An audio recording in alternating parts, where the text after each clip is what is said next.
শব্দটা কি? উলাইয়াইল বা উলাইয়াইল ইশাআইনি ওয়ালাউ কদাআন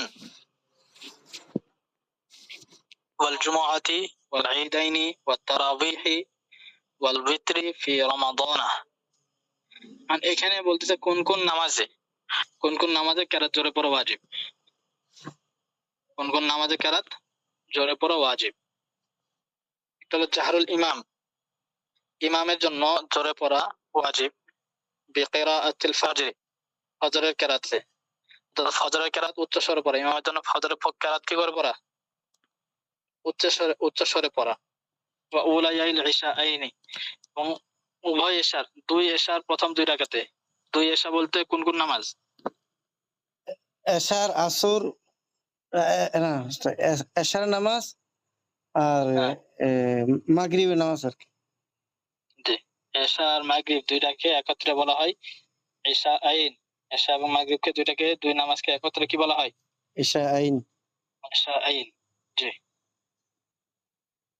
তাহলে এক্ষেত্রে হলো যে মাগরিব এবং এশার নামাজের প্রথম দুই রাকাতে, ফজরের নামাজে ফজর। জি উস্তাদ, তাকবীর তাহরিমা তো ফরজ না? তাকবীর তাহরিমা হলো ফরজ, এক হলো তাহরিমা ফরজ। তাহরিমার ক্ষেত্রে তাহরিমার ক্ষেত্রে এখানে একটু আছে, ইখতিলাফ আছে যে এখানে আল্লাহু আকবার বলা ছাড়া যদি কেউ বলক্রমে সুবহানাল্লাহ বা আল্লাহু আযম, আল্লাহু আকবারের অর্থ বুঝাই এমন অন্য শব্দ দ্বারা শুরু করলে নামাজ সহিহ হবে কিনা, এ বিষয়ে কি আছে, ইখতিলাফ আছে। এজন্য অনেকে বলেছেন যে এখানে মূলত যেটা ফরজ সেটা হলো তাহরিমা। তাহরিমা মানে আল্লাহর বরত্ব বুঝাই এমন কোন শব্দ দ্বারা নামাজ শুরু করা, এটা হলো ফরজ। যেমন আল্লাহু আযম মানে আল্লাহ মহান, এই শব্দটা আল্লাহর বরত্ব বোঝাচ্ছে কিনা? জি উস্তাদ। তাহলে এগুলো হলো, তাহলে যেটার মাধ্যমে যে সকল শব্দ দ্বারা আল্লাহ তাআলার বরত্ব বোঝা যায়, সকল শব্দ দ্বারা নামাজ শুরু করা হলো ফরজ।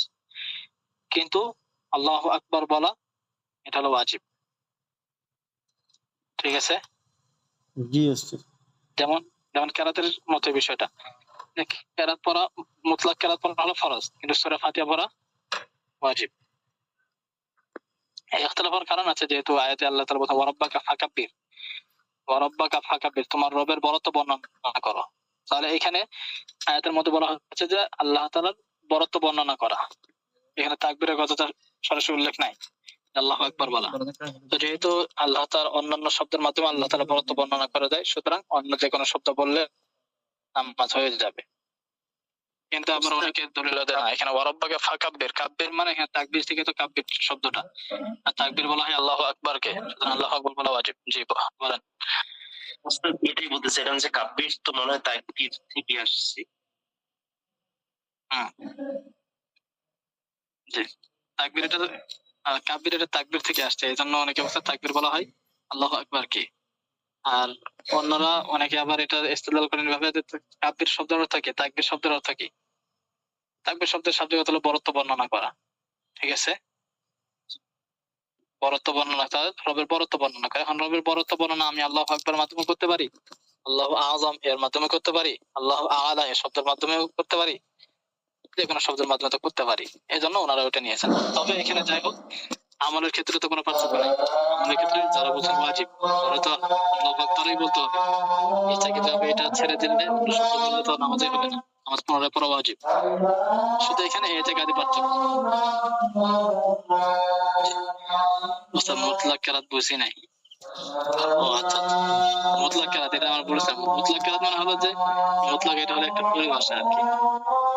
এই পরিভাষাটা বারবার আসে, তো এই জন্য একটু পরিভাষার সাথে একটু পরিচয় হওয়ার জন্য এটা বলছিলাম। মুতলাক মানে হলো যে শুধু স্বাভাবিকভাবে কেরাত পড়া, শুধু কেরাত পড়া হলো ওয়াজিব। এখন কেরাত এটা সূরা ফাতিহার মাধ্যমে হতে পারে, সূরার মাধ্যমে হতে পারে, 3 আয়াতের মাধ্যমে হতে পারে, বড় একটা আয়াতের মাধ্যমে হতে পারে। অর্থাৎ শুধু কেরাত পড়া, কোনো কিছুকে নির্দিষ্ট না করে সূরা ফাতিহা পড়তে হবে বা অমুক সূরা পড়তে হবে, কোনো কিছুকে নির্দিষ্ট না রেখে শুধু এখানে কেরাতটাকে কি রাখা, আপন অবস্থায় রাখা, অনির্দিষ্ট করে রাখা, এটাকে বলা হয় মুতলাক কেরাত। জি, তাহলে ইমামের জন্য ফজরের নামাজে এবং মাগরিব এবং এশার প্রথম 2 রাকাতে কেরাত পড়া ওয়াজিব ওয়ালাউ কদাআন, যদিও কাজা হয়। অর্থাৎ কাজা হওয়ার ক্ষেত্রে যদি জামাতের সাথে কাজা নামাজ যদি আদায় করে থাকে, কিন্তু কাজা নামাজ আদায় করতেছে জামাতের সাথে, মাগরিবের কাজা নামাজ আদায় করতেছে জামাতের সাথে, তাহলে এই ক্ষেত্রেও প্রথম 2 রাকাতে কেরাত জোরে পড়া ওয়াজিব। ঠিক আছে। আর আদায় যেটা, আদান যেটা, এটা তো ওয়াজিবই। আদান ও কদান উভয়টাই। এটা হলো কখন? এই যে কেরাত জোরে পড়া ওয়াজিব কখন? যদি জামাতের সাথে হয়। এটা বলা হয়েছে জাহরুল ইমাম, শুধু ইমামের জন্য। কিন্তু কেউ যদি মাগরিব, এশা বা ফজরের নামাজ একাকি পড়ে, তাহলে তার জন্য কি কেরাত জোরে পড়া ওয়াজিব? জি, তার জন্য কেরাত জোরে পড়া ওয়াজিব না, বরং তার জন্য কেরাত জোরে পড়ার সময় উত্তম হবে। কেরাত জোরে পড়া এটা শুধুমাত্র ইমামের সাথে সম্পৃক্ত। আচ্ছা, জোরে বলতে, জোরে বলার দ্বারা উদ্দেশ্য কি? মানে জোরে, আচ্ছা কেরাত জোরে বলা হবে কোনটাকে? কোন কেরাতকে জোরে বলা হবে? তো বলেন তো, জোরে কেরাত বলতে কি বোঝান? উচ্চ স্বরে যেটা। উচ্চ স্বরে এমন হতে পারে যে, মনে করেন আমার পিছনে 10 জন আছে বা 50 জন আছে, আমি এত জোরে বললাম যে 50 জনের শুনতে পারতেছে, আর এমন আছে যে 10 জন শুনতেছে, দুইটাই তো জোরে। জি, তা এখানে কোনটা উদ্দেশ্য, মানে কোনটা লাগবে? কতটুকু জোরে বলতেই হবে?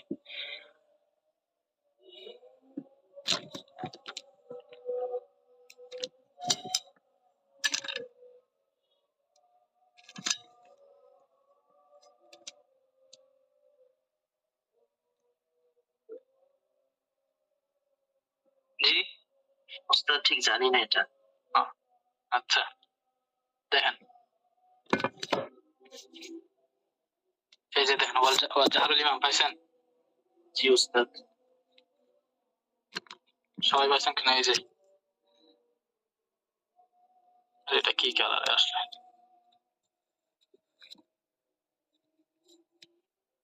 এই যে দেখছেন, আল ওয়াজিবু মিনহু আদনাহু, অর্থাৎ জোরে বলার মধ্যে সর্বনিম্ন যেটাকে জোরে বলা হয়, এটা হলো ওয়াজিব। সেটা কি? ওয়া হুয়া আন ইউসমিআ গায়রাহু, অন্যকে শোনানো। অর্থাৎ এই পরিমাণ জোরে বলতে হবে যেন আরেকজন শুনতে পারে, ওয়ালা ওয়াহিদান, যদি একজন হয়। ঠিক আছে। কমপক্ষে এমন আওয়াজ করে পড়তে হবে যেন একজন হলেও শুনতে পারে। যদি এমন হয় যে না, আমি এমন পড়তেছি যে আমার পাশে একজনও শুনতেছে না, আমার পাশে একজনও শুনতে পারতেছে না, তখন সেটাকে জোরে বলা হবে না, বরং বলা হবে আস্তে। তো এখন কথা হলো, যদি কেউ আর একটু জোরে পড়ে যে পাশে 3-4 জন বা 10-12 জন শুনতেছে, তাহলে তো এটা ভালো হবে। তাহলে কমপক্ষে এই পরিমাণ আওয়াজ করে পড়তে হবে যেন পাশের একজন হলেও কি করতে পারে, শুনতে পারে। এটাকে কি বলা হবে? জোরের সর্বনিম্ন যে পরিমাণ, সর্বনিম্ন মিকদার কোনটা? কমপক্ষে একজন শুনতে পারা। বুঝে আসছে তো? যদি এমন হয় যে কেউ যেভাবে পড়ছে স্বাভাবিক অবস্থায় শোনা যাবে, কিন্তু আশপাশে শব্দের কারণে শোনা যাবে না, তাহলে কি অবস্থা? ওটা সমস্যা নাই। এখন কথা হলো যে এখানে যদি কোনো বাধা না থাকে, এখন যে কোনো একজন শোনা মানে কি, যে শোনার ক্ষেত্রে কোনো বাধা ছাড়াই। এখন মনে করেন যে হয়তো পাশে পিছনে মুক্তাদি আছে, এখন সে কেরাত পড়ছে, অন্য দিকে খুব আওয়াজ আসছে, আওয়াজের কারণে মুক্তাদি কিছু শুনতে পারলো না, এটা তো সমস্যা নাই। হ্যাঁ, এটা অনেক সময় হয় ট্রেনে। আচ্ছা, এরপর দেখেন, ক্বালু ওয়াল আউলা আল্লাহ ইয়াজহাদা নাফসাহু বিল জাহরি বাল বিকদরি তাকাতি। এক্ষেত্রে আরেকটা বিষয়, সেটা হলো যে এক্ষেত্রে জোরে বলার ক্ষেত্রে এখানে মূলত উত্তম বিষয় কোনটা?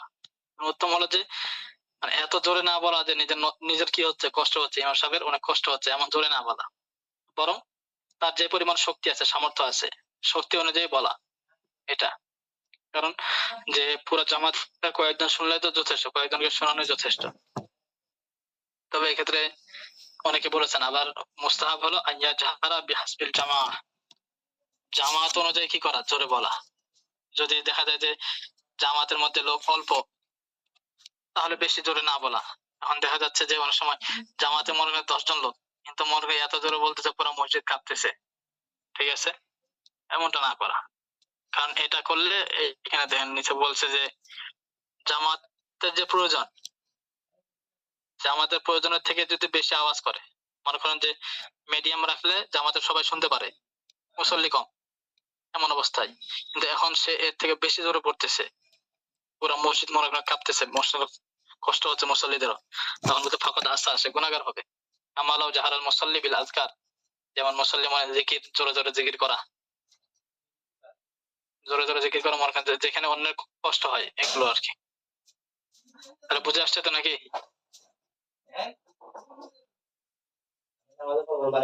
আচ্ছা, তাহলে ফজর নামাজ মাগরিব এশার প্রথম 2 রাকাতে ইমাম সাহেবের জন্য কেরাত জোরে পড়া ওয়াজিব। এরপরে আর কোন কোন নামাজ? বল জুমাআতি, জুমার নামাজে, বল ঈদাইন, ঈদের নামাজে, ওয়া তারাবিহি, তারাবির নামাজে, ওয়াল বিত্রি ফি রমাদানা, রমজানের ভিতরে, রমজানের ভিতরে নামাজে, এই নামাজগুলোতে কেরাত জোরে পড়া ওয়াজিব। আচ্ছা, এরপর দেখেন ওয়াল ইসরারু ফি যুহরি ওয়াল আসরি ওয়া ফি মা বাদা উলায়াইল ইশাআইনি ওয়া নাফলিন নাহারি। ওয়াল ইসরারু এবং আস্তে পড়া, কেরাত কি পড়া? আস্তে পড়া ওয়াজিব, ফি যুহরি যুহরের নামাজে, ওয়াল আসরি আসরের নামাজে, ওয়া ফি মা বাদা উলায়াইল ইশাআইনি মাগরিব এশার প্রথম 2 রাকাতের পরে যে রাকাতগুলো আছে সেই রাকাতগুলোতে, যেমন এশার শেষে 2 রাকাত, মাগরিবের শেষে 3 নম্বর রাকাতে, এগুলোতে কেরাত আসতে পড়া। বা নাফলিন নাহারি, দিনের নফল নামাজে, অর্থাৎ দিনের মধ্যে যদি কেউ নফল নামাজ পড়ে তাহলে দিনের নফল নামাজের মধ্যে কেরাত আসতে পড়বে, দিনের নফল নামাজে কেরাত কি পড়বে? আসতে পড়বে। এগুলো হলো ওয়াজিব। আচ্ছা, বুঝে আসছে তো নাকি?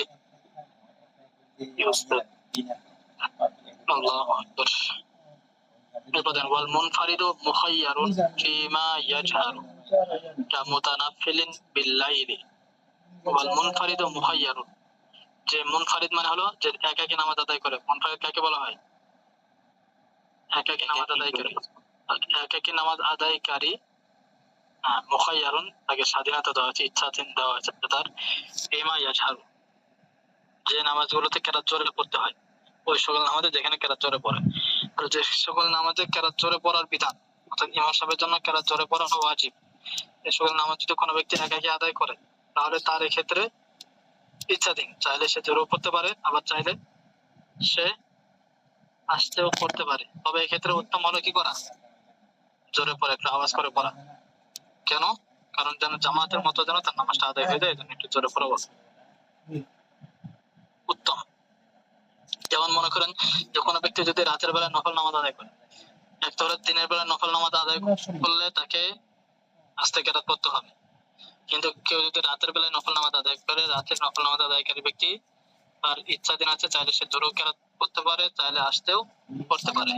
তো এখানে যেমন তার ইচ্ছাধীন আছে, ঠিক তদ্রূপ ভাবে যে একাকী নামাজ আদায় করবে সেও যে সকল নামাজে কেরাত জোরে পড়ার বিধান সেগুলোতে সে আস্তেও পড়তে পারে, তবে উত্তম হলো জোরে পড়া।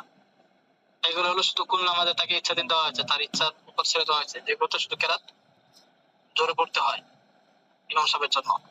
আর যেগুলোতে কেরাত আস্তে পড়তে হয় সেখানে কি ইচ্ছাধীন আছে নাকি, তার ইখতিয়ার আছে? না উস্তাদ, সেখানে তো ইখতিয়ার নাই, সেখানে তো আস্তে পড়তেই হবে। জি। ওয়াল মুনফারিদু মুখায়্যারুন ফিমা ইউজহারু বা ফিমা ইয়াজহারু, মুনফারিদ একাকী নামাজ আদায়কারী ব্যক্তি, তার স্বাধীনতা আছে বা তাকে ইচ্ছাধীন দেওয়া হয়েছে যেগুলোতে কেরাত জোরে পড়তে হয়, কামুতানাফফিলিন বিল লাইলি, রাতের নফল নামাজ আদায়কারী ব্যক্তির নাই। এরপর দেখেন ওয়ালাউ তারাকা সূরাতা ফি উলায়াইল ইশাই ক্বারাআহা ফিল উখরায়াইনি মা'আল ফাতিহাতি জাহরান, ওয়ালাউ তারাকাল ফাতিহাতা লা ইউকাররিরুহা ফিল উখরায়াইনি।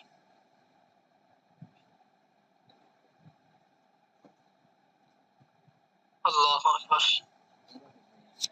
দেখেন ওয়ালাউ তারাকা সূরাতা ফি উলায়াইল ইশাই, কোন ব্যক্তি যদি এশার প্রথম 2 রাকাতে সূরা ছেড়ে দেয়, তো কি করে? প্রথম 2 রাকাতে, এটা এশার হতে পারে অথবা মাগরিবও হতে পারে, মনে করেন। আচ্ছা, যদি প্রথম 2 রাকাতে কি করে যায়?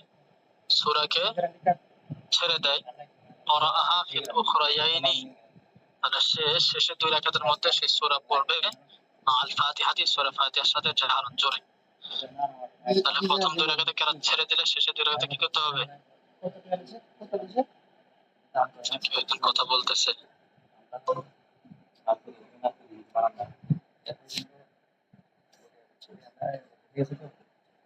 জি, ঠিক আছে। আচ্ছা দেখেন, ওয়ালাউ তারাকা সূরাতা ফি উলায়াইল ইশাই ক্বারাআহা ফিল উখরায়াইনি মা'আল ফাতিহাতি জাহরান। যদি কোনো ব্যক্তি এশার প্রথম দুই রাকাতে কোনো সূরা ছেড়ে দেয়, প্রথম দুই রাকাতে সূরা ছেড়ে দেয়, ক্বারাআহা, তাহলে সে ওই সূরা পাঠ করবে ফিল উখরায়াইনি, শেষের দুই রাকাতে মা'আল ফাতিহাতি, সূরা ফাতিহা সহকারে জাহরান জোরে। আচ্ছা,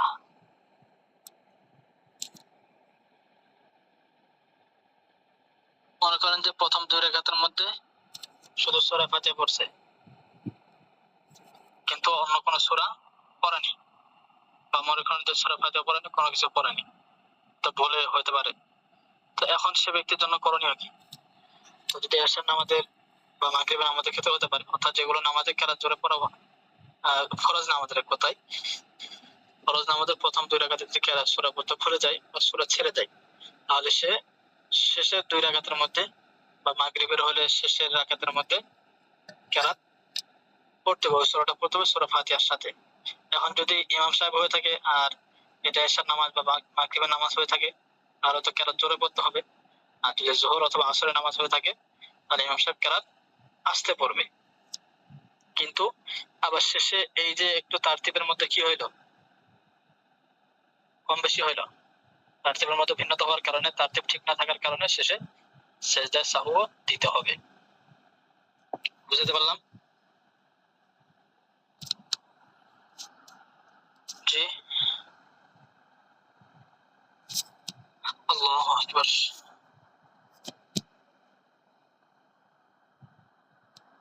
আচ্ছা, ব্যাপারটা বুঝিনি। জি, বুঝেননি?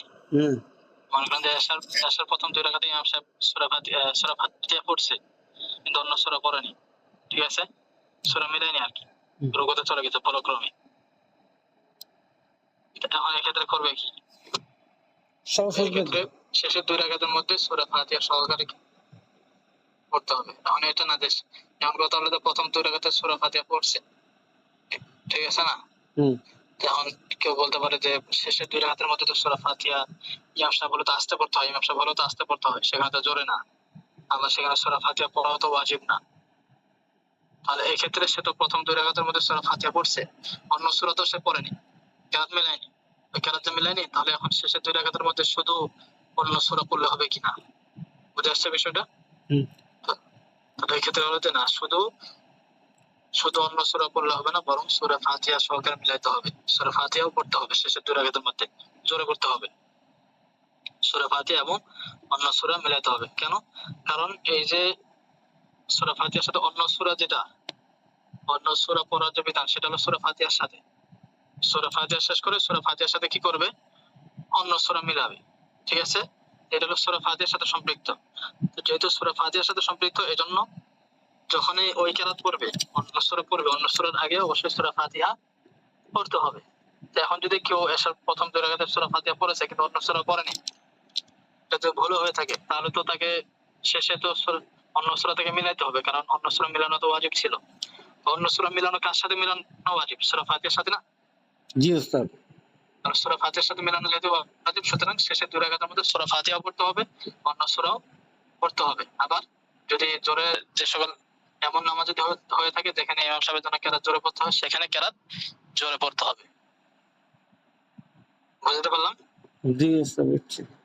জি, দেখেন, ওয়ালাউ তারাকা সূরাতা ফি উলায়াইল ইশাই, যদি এশার প্রথম দুই রাকাতে সূরা ছেড়ে দেয়, সূরা বলতে অন্য সূরা, ক্বারাআহা ফিল উখরায়াইনি, শেষের দুই রাকাতের মধ্যে পড়বে মা'আল ফাতিহাতি, সূরা ফাতিহা সহকারে জাহরান জোরে। ওয়ালাউ তারাকাল ফাতিহাতা, আর যদি কেউ সূরা ফাতিহা ছেড়ে দেয়, মনে করেন যে প্রথম দুই রাকাতে শুধু সূরা ফাতিহা পড়তে ভুলে গেছে, অন্য সূরা পড়ছে, ঠিক আছে, অন্য সূরা মিলাইছে, কিন্তু সূরা ফাতিহা ছেড়ে দিছে বা ভুলে গেছে, সে সে এখন করবে কি? বলতে লা ইউকাররিরুহা ফিল উখরায়াইনি, লা ইউকারিরুহা, সে সূরা ফাতিহাকে তাকরার করবে না, তো দুইবার পড়বে না ফিল ওয়াক্তি, শেষের দুই রাকাতের মধ্যে। কারণ প্রথম দুই রাকাতে যদি সূরা ফাতিহা না পড়ে তাহলে এমনিতে তো বিধান আছে যে শেষের দুই রাকাতের মধ্যে সূরা ফাতিহা পড়ার বিধান আছে না, জি উস্তাদ। যদিও সুন্নাত। তাহলে যেহেতু সেখানে সূরা ফাতিহা পড়ার বিধান আছে, তো এই জন্য ওইটা পরে আবার, যেহেতু প্রথম দুই রাকাত সূরা ফাতিহা ছেড়ে দিয়েছে, এই জন্য সেটাও পড়া, আবার শেষের দুই রাকাতের জন্য পড়া, আর দুইবার পড়া, এটা কি নাই, এমন কোনো জরুরত নাই। বরং এই ক্ষেত্রে শুধু একবার সূরা ফাতিহা যেহেতু আছে শেষের দুই রাকাতের মধ্যে, তো শুধু ওই সূরা ফাতিহা পড়লেই হবে। আর সূরা ফাতিহা কি করতে হবে না, তাকরার করতে হবে না। বরং যখন প্রথম দুই রাকাতে সূরা ফাতিহা পড়েনি, প্রথম দুই রাকাতে সূরা ফাতিহা না পড়ার কারণে এখন শেষের দুই রাকাতের মধ্যে যে সূরা ফাতিহা যেটা পড়তেছে, সেটা এই ওয়াজিব যেটা ছিল, ওয়াজিব সূরাটা আদায় হয়ে যাবে। আর সূরা ফাতিহা পড়া যে একটা ওয়াজিব বিধান ছিল না, সেই ওয়াজিবটাই আদায় হয়ে যাবে। ঠিক আছে, এখন আর নতুন করে তাকরার করতে হবে না। তবে শেষে সেজদা সাও দিতে হবে। কেন? তারতিবের জাহাজ না থাকার, তারতিব ঠিক না থাকার কারণে, ঠিক না রাখার কারণে সে সেজদা সাও দিতে হবে। বুঝে আসছে তো নাকি? জি উস্তাদ। আচ্ছা, দেখেন, ওয়ালাউ তারাকাল ফাতিহা, আর যদি সূরা ফাতিহা ছেড়ে দেয়, লা ইউকারিরুহা, সে সূরা ফাতিহাকে কি করবে না, তাকরার করবে না, অর্থাৎ দুইবার পড়ার প্রয়োজন না, দুইবার পড়বে না, শুধু একবারে পড়ে ফিল করে শেষের দুই রাকাতের মধ্যে, শেষের দুই রাকাতের মধ্যে শুধু একবার পড়লেই হবে। তারপর দেখেন, তাহলে এতক্ষণ পর্যন্ত আমাদের গেল কিসের আলোচনা শেষ হলো, ওয়াজিবের আলোচনা শেষ হলো। এরপরে আসতেছে ফসলুন কি সুনানিহা, আমাদের সুন্নতের আলোচনা। কিসের আলোচনা? সুন্নাত। তাহলে আমাদের ফরজ সম্পর্কে আলোচনা শেষ হয়েছে, আমাদের ওয়াজিব সম্পর্কে আলোচনা শেষ হইল। এরপর আসতেছেন আমাদের সুন্নত সংক্রান্ত আলোচনা। আচ্ছা, তাই আমাদের যেগুলো ওয়াজিব, এই ওয়াজিব গুলো কিন্তু ভালো করে মুখস্থ করতে হবে। ঠিক আছে ইনশাল্লাহ? আমাদের ওয়াজিব গুলো ভালো করে মুখস্থ রাখতে হবে। কমপক্ষে মাসালা গুলো তো অবশ্যই মনে রাখতে হবে। কারণ যে আমরা জানি যে ওয়াজিব, যদি কোনো একটা ওয়াজিব ভুলক্রমে ছুটে যায়, তাহলে সেটা সেজদা সাওয়া দিলে নামাজ আদায় হয়ে যায়। সেজদা সাওয়া না দিলে তো নামাজ হবে না। আর ফরজ যেগুলো, ফরজ ইচ্ছাকৃত ভাবে ছুটে যাক বা ভুলে ছুটে যাক, এটা তো সর্বাবস্থায় কোনো একটা ফরজ ছুটে গেলে নামাজ পুনরায় পড়তে হবে, পুনরায় পড়া ফরজ। কিন্তু ওয়াজিবের ক্ষেত্রে হলো যে ভুলক্রমে যদি ছুটে যায়, তাহলে শেষে সেজদা সাওয়া দিলে নামাজ হয়ে যায়। আর ইচ্ছাকৃত ভাবে কোনো একটা ওয়াজিবকে কেউ ছেড়ে দিলে পুনরায় নামাজ পড়া ওয়াজিব। এজন্য কোনটা আমার ওয়াজিব, কোনটা ফরজ, আমার সেজদা সাওয়া ওয়াজিব হবে কিনা, সেজদা সাওয়া দিতে হবে কিনা, এই বিষয়গুলোর জন্য অবশ্যই এই নামাজের ওয়াজিব, নামাজের ফরজ বিষয় যেগুলো আছে, এগুলো আমাদের অবশ্যই জানা থাকতে হবে। ঠিক আছে? এরপর দেখেন, এখন ওয়াজিব এবং ফরজের পাশাপাশি আমাদের আরেকটা বিষয়, আমাদের নামাজটা যেন পরিপূর্ণ হয়। রাসূলুল্লাহ সাল্লাল্লাহু আলাইহি ওয়াসাল্লামের সাল্লু কাম রাআইতুমুনি উসাল্লি, তোমরা আমাকে যেভাবে নামাজ পড়তে দেখেছো তোমরা সেভাবে নামাজ পড়ো। এই কথা অনুযায়ী যেন, রাসূলের হাদিস অনুযায়ী যেন আমাদের নামাজটা হয়, রাসূলের নামাজ অনুযায়ী, নামাজের মতো যেন আমাদের নামাজটা হয়, এই জন্য আমাদেরকে নামাজের যে সুন্নত যেগুলো আছে, সুন্নতের দিকেও খেয়াল রাখতে হবে। আমাদের সুন্নত বিষয়গুলো থেকে কি রাখতে হবে, খেয়াল রাখতে হবে, সুন্নত অনুযায়ী নামাজ পড়তে হবে। জি, ফাসলুন ফি সুনানিহা, সুনানুন এটা হলো সুন্নাতুনের বহুবচন। সুনানুন সুন্নাতুনের বহুবচন। সুন্নাত কাকে বলা হয়? সুন্নাতের শাব্দিক অর্থ হলো আত-তারিকাতুল মাসলুকা, যে রাস্তায় চলা হয়, রাস্তা। সুন্নাতের শাব্দিক অর্থ হলো রাস্তা। পরিভাষায় সুন্নাত কাকে বলা হয় এগুলো আমরা পড়ে এসেছি, আপনারা জানেন সবাই। সুন্নাত হলো যে রাসূলুল্লাহ সাল্লাল্লাহু আলাইহি ওয়াসাল্লামের কথা, কাজ এবং তার সমর্থন, সাহাবায়ে কেরামের কথা, কাজ, এগুলোর উপরে সুন্নাত শব্দের ব্যবহার করা হয়ে থাকে। আচ্ছা, শুরুতে একটা বিষয়, সুন্নত। আচ্ছা, আমরা ফরজ এবং ওয়াজিবের মৌলিকভাবে একটা হুকুম আমরা পড়ে এসেছি, যে ফরজ ইচ্ছাকৃতভাবে ছুটে গেলেও, ইচ্ছাকৃতভাবে কেউ ছেড়ে দিলে পুনরায় নামাজ পড়তে হবে। ভুলক্রমে যদি কোনো একটা ফরজ ছুটে যায়, তারপরও পুনরায় নামাজ আদায় করতে হবে। ওয়াজিবের বিধান আমরা পড়ে এসেছি, যে কোনো একটা ওয়াজিব যদি ভুলক্রমে কারো ছুটে যায়, তাহলে সেটা এক বা একাধিক ওয়াজিব ছুটে গেলে সেটা সহজে নামাজ হয়ে যাবে। কিন্তু ইচ্ছাকৃতভাবে কোনো একটা ওয়াজিব ছেড়ে দিলে পুনরায় নামাজ আদায় করতে হবে, নামাজ আদায় করা ওয়াজিব। এর পাশাপাশি এখন সুন্নতের বিধান কি, সুন্নতের হুকুম কি, মৌলিকভাবে সুন্নতের হুকুমটা কি? এক্ষেত্রে সুন্নতের হুকুম হলো যে কোনো ব্যক্তি যদি সুন্নতকে ছেড়ে দেয়, আমাদের মধ্যে যেগুলো সুন্নাত এগুলোকে যদি কোনো ব্যক্তি ছেড়ে দেয়, ইচ্ছাকৃত ভাবে ছেড়ে দিলেও নামাজ ভাঙবে না, ভুলক্রমে ছেড়ে দিলেও নামাজ ভাঙবে না, নামাজ পুনরায় পড়ার প্রয়োজন নেই। ঠিক আছে, তবে যদি কোনো ব্যক্তি ইচ্ছাকৃত ভাবে ছেড়ে দেয়, কোনো ব্যক্তি যদি ইচ্ছাকৃত ভাবে ছেড়ে দেয় আর সেটাকে হালকা মনে না করে, সেটাকে হালকা মনে করে নিয়ে আবার হালকা মনে করে ছাড়া ইচ্ছাকৃত ভাবে কোন একটা সুন্নাত সে ছেড়ে দিল, যেগুলো সুন্নাত মুআক্কাদা। সুন্নাতের মধ্যে আবার দুই ধরনের আছে, কিছু সুন্নাত মুআক্কাদা, কিছু সুন্নাতে গায়রে মুআক্কাদা। তো যেগুলো সুন্নাত মুআক্কাদা এগুলো কোন একটা যদি ইচ্ছাকৃত ভাবে ছেড়ে দেয়, তাহলে নামাজ তো হয়ে যাবে কিন্তু সে গুনাহগার হবে। আর সুন্নাতে গায়রে মুআক্কাদা যেগুলো আছে, গায়রে মুআক্কাদা হলো এটা প্রায় মুস্তাহাবের মতোই, মুস্তাহাবের কাছাকাছি, করলে সওয়াব আছে, ছেড়ে দিলে কোনো গুনাহ নাই। কিন্তু সুন্নাত মুআক্কাদা যেগুলো, এগুলো যদি ইচ্ছাকৃত ভাবে ছেড়ে দেয় তাহলে গুনাহগার হবে, আর এটাতে অভ্যস্ত হয়ে গেলে সে গুনাহগার হবে। বুঝে আসছে সুন্নাত সম্পর্কে বিষয়গুলো? জি, সুন্নতের হুকুম এই বিষয়টা ক্লিয়ার হয়েছে? আল্লাহু আকবার।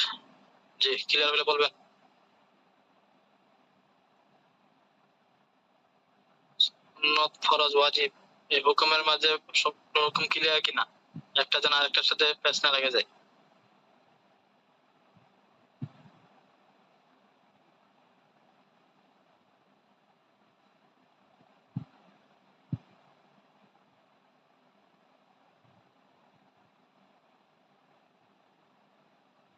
জি, ঠিক আছে। তাহলে এটা হলো সুন্নাতের বিষয় আমরা দেখলাম। সুন্নাত দুই প্রকার, সুন্নাত মুআক্কাদা, সুন্নাত গায়রে মুআক্কাদা। সুন্নাতের হুকুম হলো ইচ্ছাকৃত ভাবে ছেড়ে দিলেও বা ভুলক্রমে কোন একটা সুন্নাত ছুটে গেলেও নামাজ ভাঙবে না, নামাজ হয়ে যাবে। তবে ইচ্ছাকৃত ভাবে সুন্নাত মুআক্কাদা যেগুলো, এগুলো কোনো ইচ্ছাকৃত ভাবে ছেড়ে দিলে সে গুনাহগার হবে। আর একটা বিষয়, সেটা হলো যে পুরুষ এবং মহিলার নামাজ, পুরুষ এবং মহিলার নামাজের মাঝে পার্থক্য আছে কিনা, পুরুষ এবং মহিলার নামাজের মাঝে পার্থক্য আছে কিনা?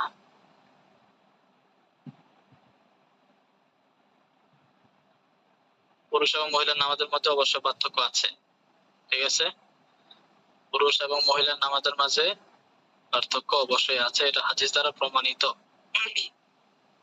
তো এই ক্ষেত্রে অনেকে বলতে চাই যে পুরুষ এবং মহিলার নামাজের মাঝে কোনো ধরনের পার্থক্য নাই।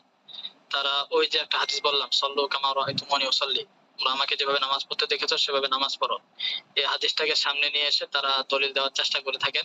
যেহেতু এখানে রাসূলুল্লাহ সাল্লাল্লাহু আলাইহি ওয়াসাল্লাম পুরুষ এবং নারীকে পার্থক্য করেননি, বরং সবাইকে লক্ষ্য করে যে তোমরা আমাকে যেভাবে নামাজ পড়তে দেখেছো সেভাবে নামাজ পড়ো, সুতরাং পুরুষ এবং নারী সবার নামাজ একই হবে, কোনো পার্থক্য হবে না, এভাবে অনেকেই বলার চেষ্টা করে থাকেন।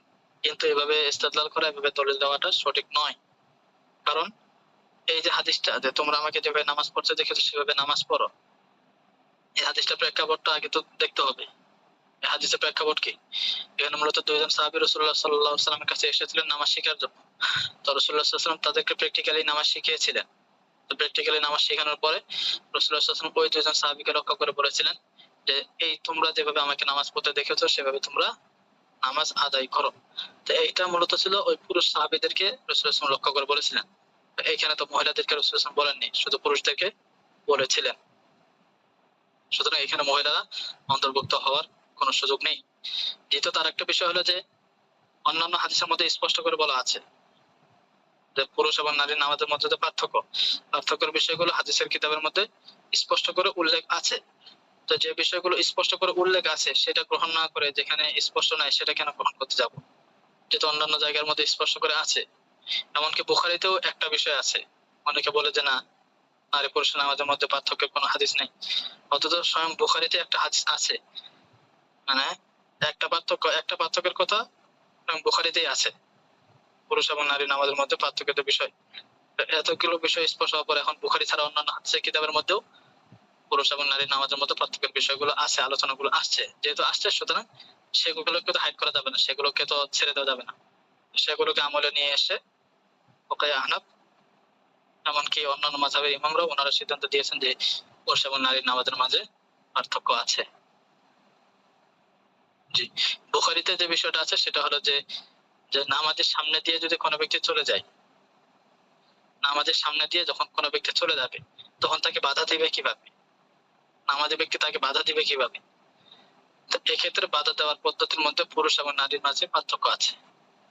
এটা বুখারীতে হাদিসটা আছে। পুরুষ সুবহানাল্লাহ বলবে, সুবহানাল্লাহ বলে একটু আওয়াজ দিবে, যেন যে ব্যক্তি হেঁটে যাচ্ছে সে যেন একটু বুঝতে পারে যে একজন মুসল্লি আছে। তো সে যখন সুবহানাল্লাহ বলবে, আওয়াজ যখন দিবে, তো ওই ব্যক্তি যে সামনে দিয়ে হেঁটে যাচ্ছে সে যখন মুসল্লির দিকে তাকাবে, সে স্পষ্ট বুঝতে পারবে তো নামাজ পড়তেছে, তখন আর সামনে দিয়ে যাবে না, একটা বাধা হয়ে গেল। আর পুরুষ হলো যে মুখে উচ্চারণ করে, আর এক্ষেত্রে নারীদের হইলো যে তারা কি করবে, তারা এই যে ডান হাতের আঙ্গুল দিয়ে, ডান হাতের আঙ্গুল বাম হাতের তালুর যে পিঠ আছে, পিঠে একটু আওয়াজ করবে, যেন একটা আওয়াজ হয়, মানে একটু হালকা কি দিবে, একটু বাড়ি দিবে, মাইক দিবে, যেন একটু হালকা আওয়াজ হয়। তো এই আওয়াজের মাধ্যমে তারা বাধা দিবে। তো এই একটা পার্থক্য হলো কিনা, এই পার্থক্যটা বুখারীর হাদিস দ্বারা প্রমাণিত।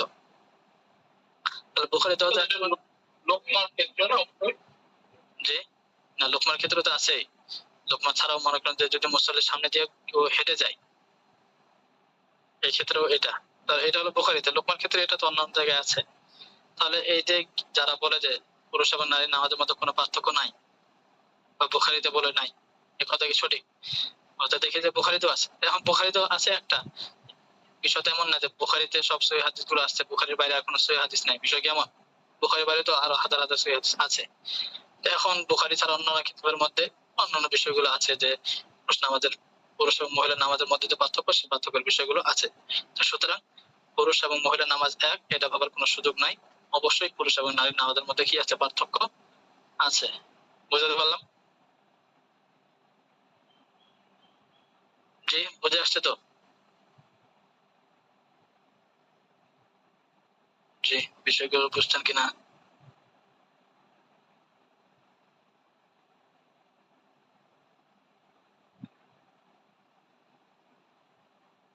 জি, আলহামদুলিল্লাহ। আচ্ছা, জি, ঠিক আছে।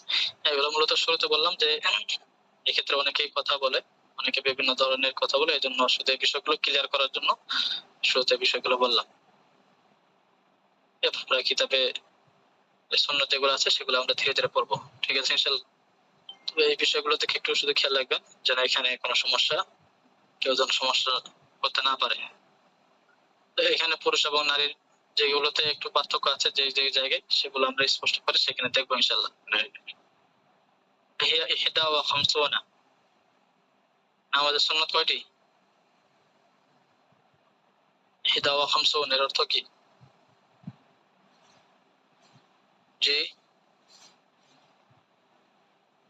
আল্লাহু আকবার। জি, ইহদা ওয়া খামসুন দ্রুত বলতে হবে। 51 জি, কত? 51। জি, মাশাআল্লাহ। কারণ আমাদের মধ্যে সুন্নত হলো কয়টা? 51টা। 51টা কিন্তু মুখস্থ করতে হবে। কিন্তু বিষয়গুলো সহজ, শুধু একটু খেয়াল করতে হবে যে তাহরিমার সময় কয়টা সুন্নত, দাঁড়ানো অবস্থায় কয়টা সুন্নত, রুকুতে কয়টা সুন্নত, এগুলো আমরা ভাগ ভাগ করে দেখবো। তাহলে এগুলো বিষয়গুলো সহজ। এই দেখেন ওয়াহিয়া ইহদা ওয়া খামসুনা, নামাজের মধ্যে সুন্নত হলো 51টা। সময় কি শেষ হয়ে গেল নাকি? সময় তো শেষ হয়ে গেল। কি পড়বো নাকি আজকে থাকবে এ পর্যন্তই? জি,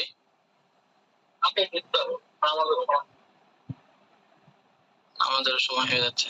জি, ঠিক আছে ইনশাআল্লাহ, সমস্যা নেই। সুন্নতের বিষয় যে বিষয়গুলো এটা একটু স্মরণ রাখবেন। আর পাশাপাশি নামাজের ওয়াজিব যেগুলো আমরা পড়ে এসেছি এগুলো একটু মুখস্থ করবেন। ঠিক আছে ইনশাআল্লাহ, আজকে পর্যন্তই। জাযাকুমুল্লাহু খাইর। আসসালামু আলাইকুম ওয়া রাহমাতুল্লাহি ওয়া বারাকাতুহু। সুবহানাল্লাহি ওয়া বিহামদিহি সুবহানাল্লাহিল আযীম। সুবহানাকাল্লাহুম্মা ওয়া বিহামদিকা আশহাদু আল্লা ইলাহা ইল্লা আনতা আস্তাগফিরুকা ওয়া আতুবু ইলাইক।